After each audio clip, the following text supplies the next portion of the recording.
Shalom, perkenalkan nama saya Gracia Setapi.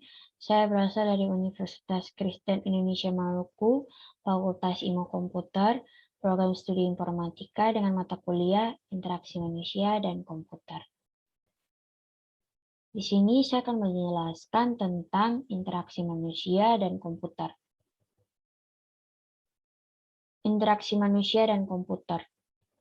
Interaksi manusia dan komputer adalah disiplin ilmu yang mempelajari hubungan antara manusia dan komputer yang meliputi perancangan evaluasi dan implementasi antarmuka pengguna komputer agar mudah digunakan oleh manusia.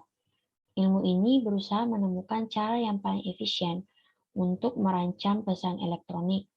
Dengan kata lain, interaksi manusia dan komputer itu sendiri adalah serangkaian proses, dialog, dan kegiatan yang dilakukan oleh manusia untuk berinteraksi dengan komputer yang keduanya saling memberikan masukan dan umpat balik melalui antarmuka untuk memperoleh hasil akhir yang diharapkan.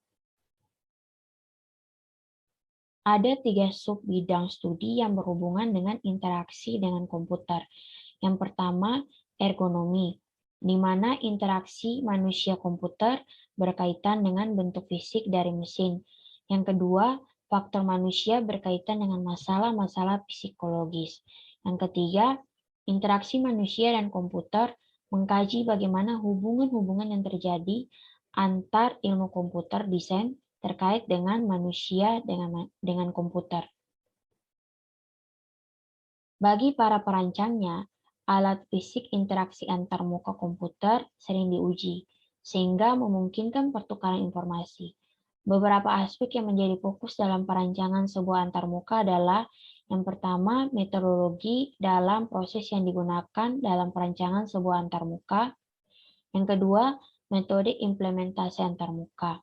Yang ketiga, metode evaluasi dan perbandingan antarmuka. Yang keempat, pengembangan antarmuka baru. Yang kelima, mengembangkan sebuah deskripsi dan prediksi atau teori dari sebuah antarmuka baru.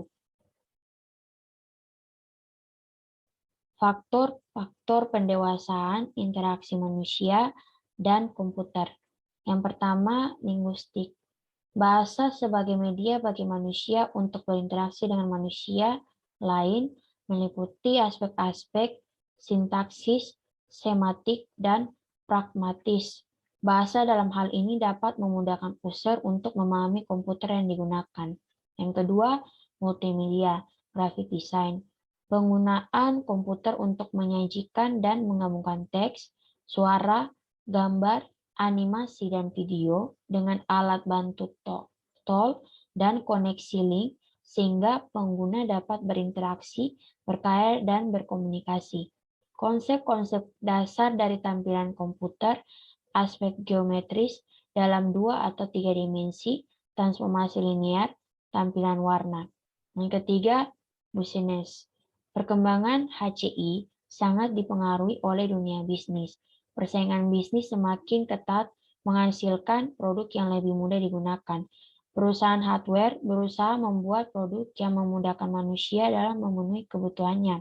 Misalnya, hardware, monitor PC, laptop, dan lainnya.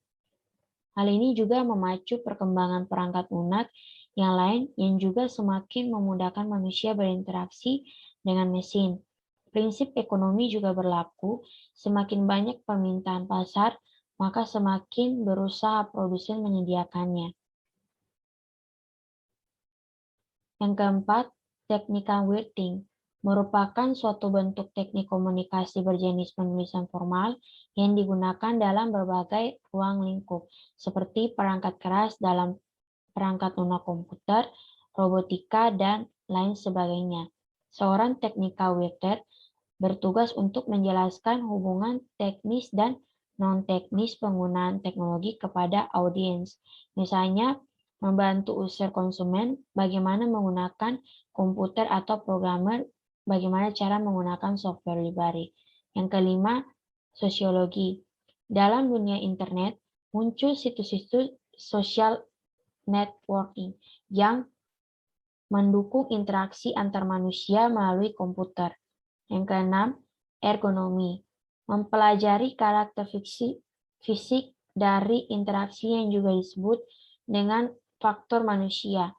Melihat sesuatu dari penggunaan warna, misalnya warna merah untuk tanda peringatan, masalah kesehatan, misalnya posisi badan saat menggunakan komputer, jarak pandang terhadap monitor, lingkungan, misalnya pengaturan tempat duduk, yang dapat disesuaikan dengan semua user, dan lain-lain. Yang ketujuh, kognitif psikologi merupakan ilmu psikolog yang menyelidiki proses mental internal yang dipikirkan seperti penyelesaian masalah, proses pengamatan, dan lain-lain. Yang kedelapan, cognitive science merupakan ilmu tentang kecerdasan natural. Metode penelitiannya melibatkan model computational modeling. Faktor ini juga melibatkan artificial intelligence. Yang kesembilan, sosial psikologi. Faktor ini berhubungan dengan pemikiran, perasaan, dan kebiasaan seseorang mempengaruhi atau dipengaruhi oleh orang lain. Dalam perancangan program, haruslah user-friendly agar pengguna dapat menggunakan dengan mudah. Yang ke-10, antropologi. Faktor ini memberikan gambaran tentang tata cara kerja kelompok yang masing-masing anggotanya diharapkan dapat memberikan kontribusi sesuai bidang masing-masing. Faktor antropologi dapat memberikan pandangan yang mendalam tentang tata cara kerja, di mana terjadi komunikasi antara manusia dan peralatan yang mereka gunakan, dalam hal ini komputer. 11. Artificial intelligence. Kecerdasan buatan bertujuan agar komputer dapat melakukan proses seperti yang dilakukan oleh manusia dengan menggabungkan cara berpikir manusia dan komputer mesin dalam mengambil keputusan dan memecahkan masalah.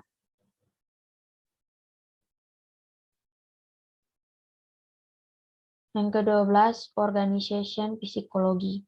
Faktor ini berhubungan dengan bagaimana merekrut personil, kepemimpinan, analisis pekerjaan job analisis, motivasi di tempat kerja, latihan, komitmen dan kepuasan kerja, dan lainnya. Yang ke-13, mathematics. Pembuatan suatu software haruslah efisien dalam perhitungan matematika. Jika suatu software bisa dijalankan oleh semua orang yang baru belajar maupun pakar, unsur kemudahan dalam segi hitungan matematika akan membuat software tersebut disukai oleh banyak orang. Matematika juga digunakan dalam teori pembuatan game dan kriptografi. Yang 14, computer science dan software engineering. Faktor ini dapat menciptakan suatu program yang efektif, efisien, dan user-friendly sehingga dapat menghasilkan suatu program maupun mesin yang mudah dipahami oleh user. Prinsip utama perancangan HCI. Berikut ini beberapa prinsip utama yang harus diperhatikan dalam mendesain suatu interface yang baik dengan memperhatikan karakteristik manusia dan komputer. Yang pertama, user compatible. Interface dapat dianalogikan sebagai sampul cover dari sebuah sistem yang akan dilihat oleh user. Sedangkan user terdiri dari berbagai macam latar belakang dengan karakteristik, sifat, dan kebiasaan yang berbeda-beda.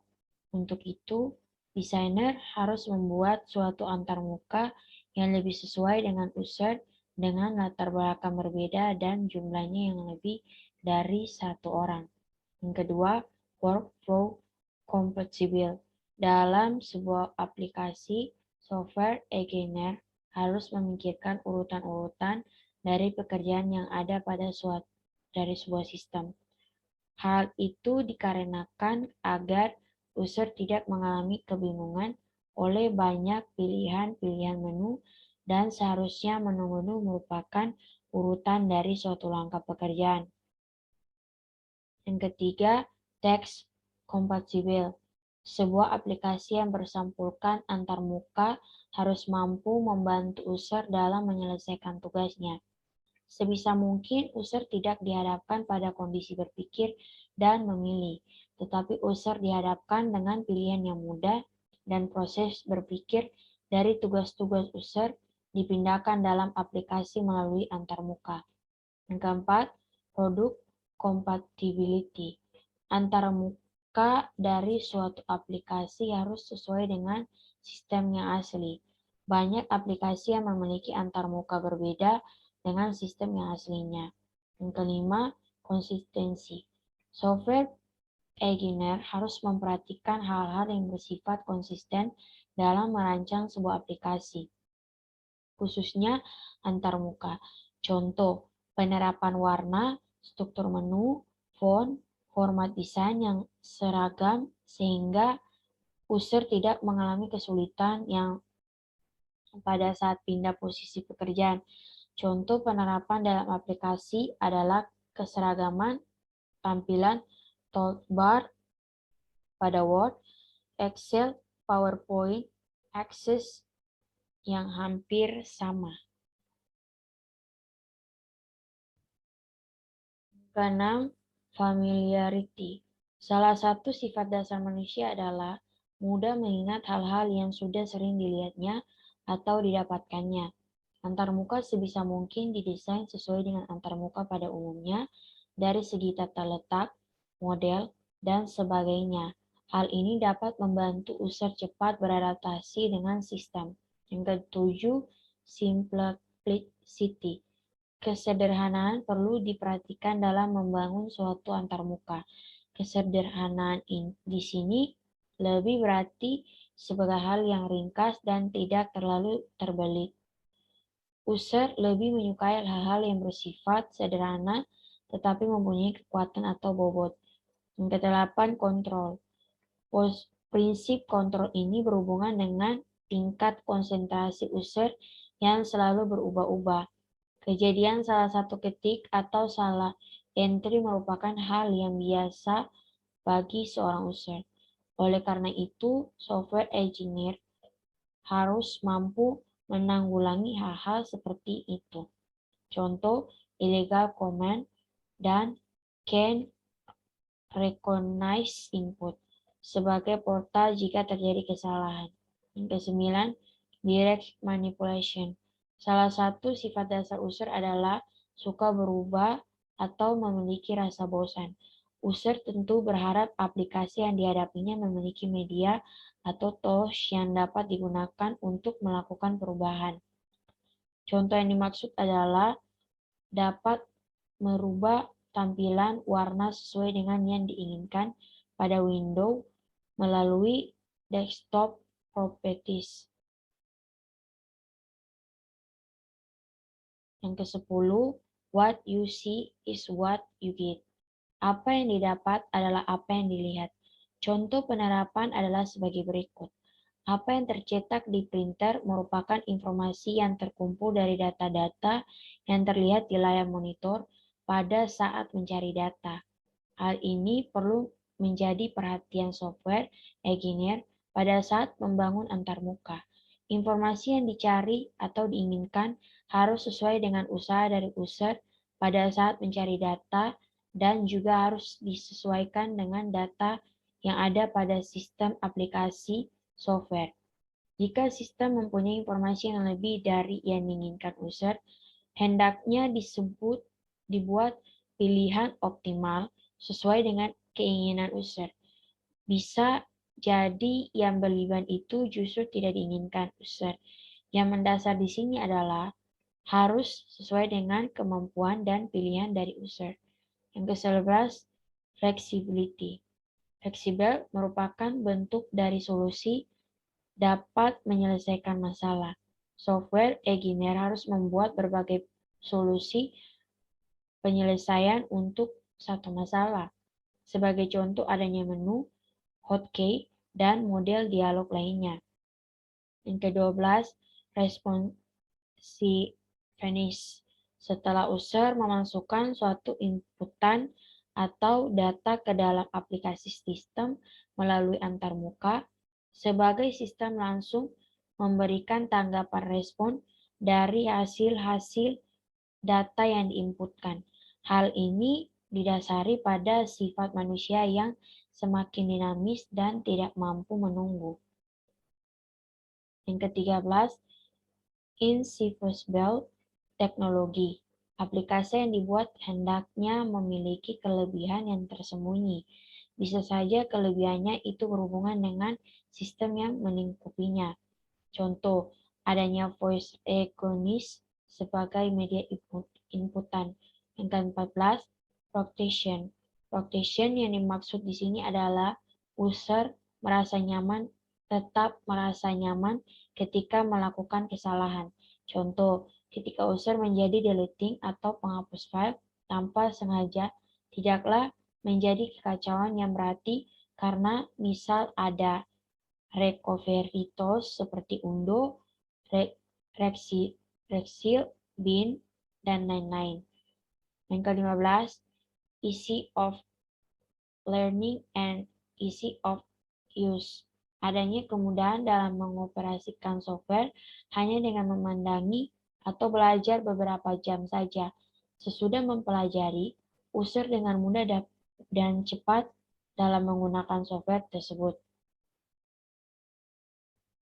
Sekian dan terima kasih. Shalom.